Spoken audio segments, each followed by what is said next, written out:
try and just fit it in that tray. Yep, I think that's... Yep, and then if you come around this side, and then you've got those 2 grub screws, which you'll just tighten up. Just leave that off, 3, 4. So that shows that it's got 100%. If it was 75%, it would beep 3, and so on and so forth. So then if you just rotate the pedals, and then you should be able to feel the assistance. Cool. Sweet. So we know it's talking to each other, which is good. So with the pairing, we'll need to pair it. Oh, yes. It's paired. Cool. So we've got Garmin to help us out with the controls for up and riding. So you can actually wear that while you're out riding. And when you actually push down on here, for example, it'll take a couple of seconds, but then you'll see on the So then the next thing will be getting the steering straight. So you want to make sure this is nicely in line. Cool. All right, then that's so just a standard seat post. So you pop this up, get it to whichever height you like. I'd say for your height, maybe something like that. What are you, 5'10"? No, I'm 5'8". 5'8"? 5'7.5". Yeah. All right, why don't we just roll? I do a lot of cycling. I'm used to having pretty good leg extension. Yep, okay. Is that sort of how you'd typically? It's hard to tell because the height of we sort of put it under here with armpits, so that should be right, man, but we can go higher. Yeah, let's go a bit higher. So you'll pop, up. Let's try that. There we go. And then just push that in tight. Yep, nice. Cool, all right. Life jacket? Yep.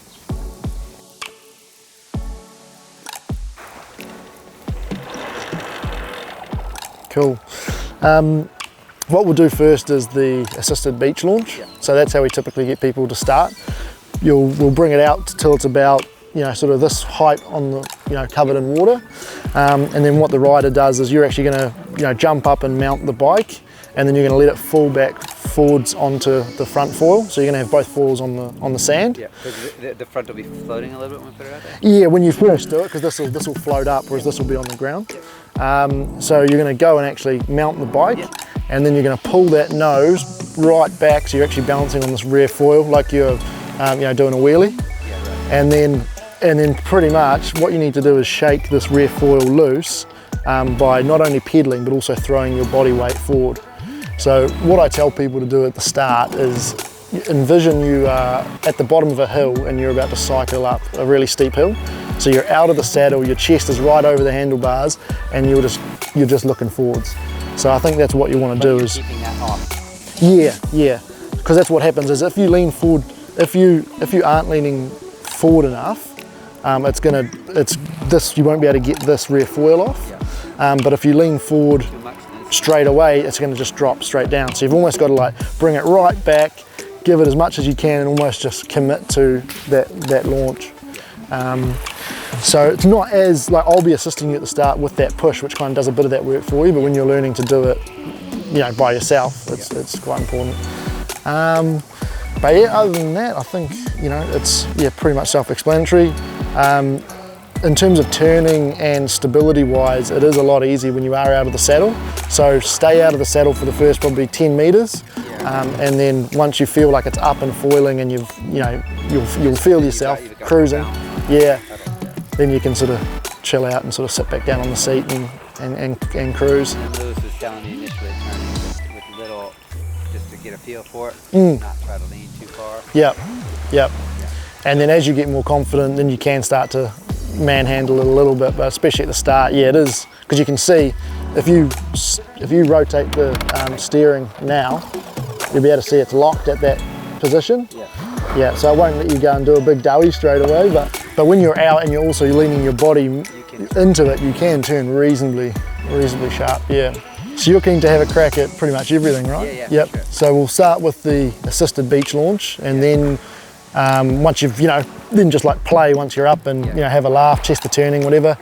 Well, when I'm coming into the beach, like if I do a loop and I don't fall off and I'm coming back into the beach, right? So it's kind of like, surfboards, you don't want to run the fins right up on the sand. Just think of the front tiller as the fins. Yeah. So if you're coming in and you know you're getting to sort of probably hip height, just pull that nose back and just do a bit of a wheelie until your rear foil is going to hit the sand, and then you can just gently bring that one forward. You want to grab this nose. Yep. Oh, we just actually spin it round first. So if somebody's by themselves, how do they carry it? Well, it depends how long they are. So if I was you right now, I'd just rotate it, if you're standing the other way, just like this. And then same thing for dragging it up the beach like you're dragging it to the beach. You have this front tiller, and then... You don't have to walk it. Can you walk it like this though? Yeah, you can walk it like that. Yeah, I didn't actually realise there was actually quite as many rocks there, so you probably shouldn't do that. But if I own this, I probably wouldn't be dragging it like this. Yeah, any distance longer than sort of 20-30 meters, you put it on your shoulder. I can crank on that. Yeah. Now you're sweet. Yep. That foil though, it's got a lot of drag. I see what you mean. Once you get that sand off, yeah. So we'll make sure that. So well, if you want to, make sure the seat's the right height. Yeah. Yep. So if we push the button and turn her on, and just take your finger off. Yeah. There we go. So now. So I'll do it. Standing on the fin is okay. Yep. So I'll give you a quick little demo of sort of how the mounting process works. So on the right foot, I put one on the foil, one on here, bring it in, let this drop down, and then you hang right back. So you've got this nose up like that, and then you're going to give it a few strokes, and then throw your chest right forward, and hopefully in that motion, you've dislodged the foil just enough, and you've got now some propeller strokes where it's engaged the motor to just spit you out. Cool. And I'm gonna, so if you pull that back, and then on the count of 3, we'll get you to pedal and lean forward over the handlebars, and I'll give you a push at the same time. Okay, 3, 2, 1, go!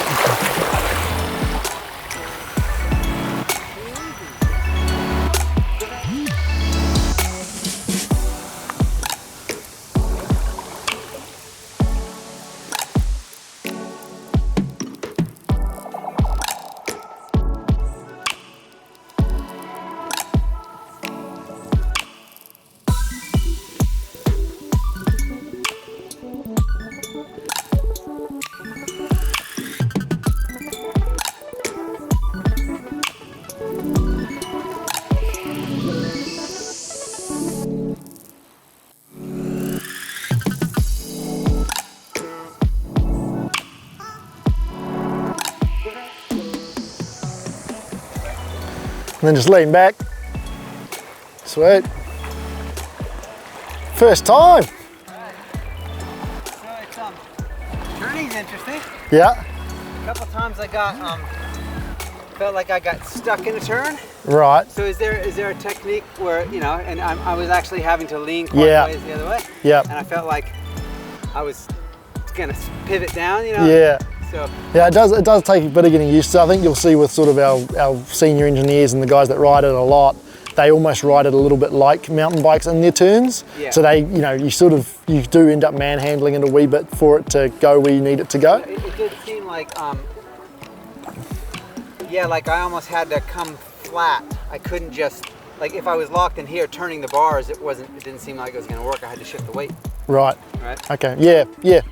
But it's probably like it's once you know how to do it, it's hard to describe. I'm it's intuitive. Yeah, I know. Yeah, it is a little bit like that. It's like trying to teach somebody how to turn in a circle.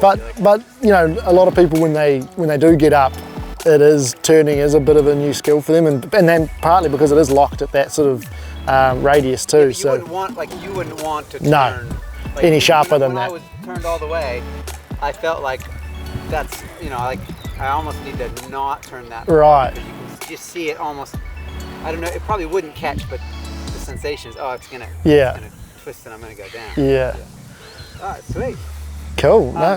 So what do I do? I was trying to use the So if you get down to say, if you tap it, 8 or 9 times on the green, it's going to be at 7. Yeah. So then you can kind of just count backwards. So now, what's the experience? So next time I get up, I'll try lowering this. Yeah. All right. So does that just put more? I have to put more effort in. Yeah. Right. You'll feel it. Yeah, because that's what I was wondering. I was like, I want to pedal harder. Yeah. Right? Yeah. But I couldn't, you know, because it was at the highest level, so the battery was just giving me, you know, full go.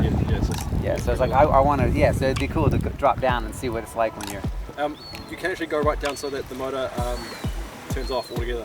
All right. So then you'll be manual foiling. Yeah. And then you'll see. Yeah. Let's try going. And then we'll sort them in from the boys. Well, coming back in maybe for the last 25. I'll see. I don't know how much you help, but a little push definitely does help. I think you'll find it a lot more challenging because you've now got more. Because then you didn't have to dislodge the foil, you just had to lean forward because the push is almost dislodging it for you. Whereas then it becomes, instead of a one-step process, more of a two-step. But yeah, so if you want me to push you again, or if you'd prefer to just go straight into, that's too easy. Let's go. So out a little bit further, probably. Yeah. Cool.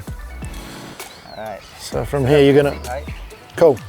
Yep, so you just want to mount it and then you can just sort of relax and let that front tiller drop. And then when you're ready, you're going to want to pull that nose right back. Yep, and then lean forward.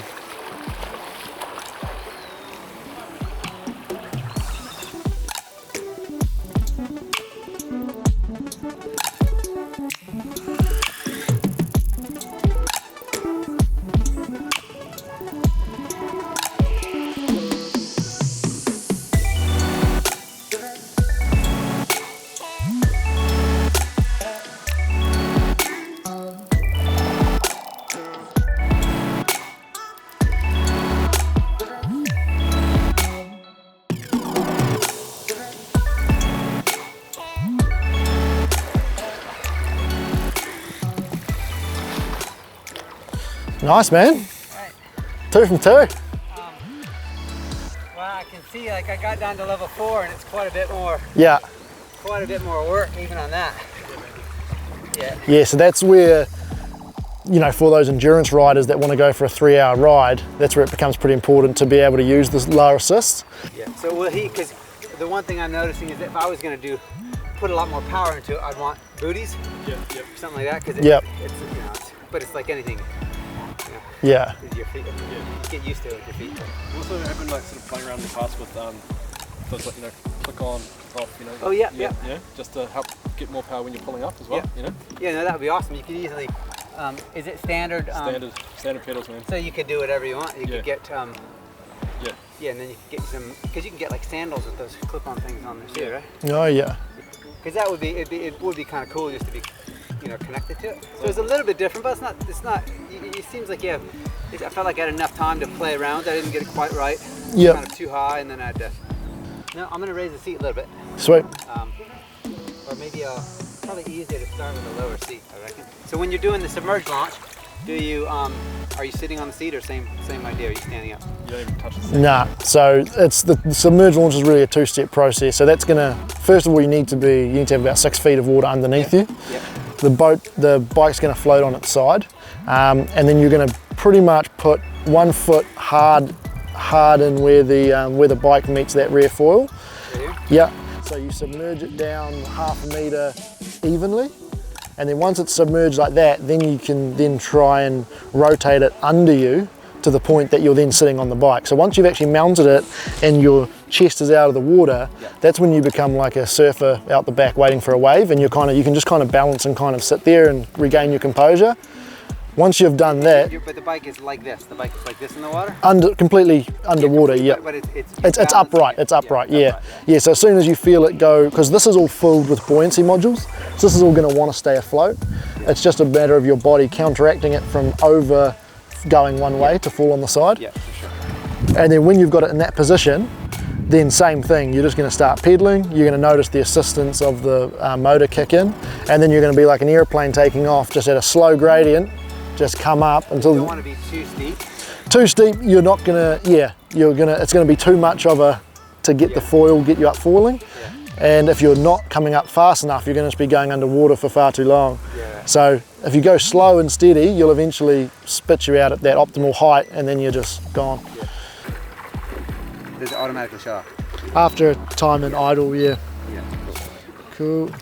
That's all good. If you pull the nose and then just drag it out, We'll have to go quite deep.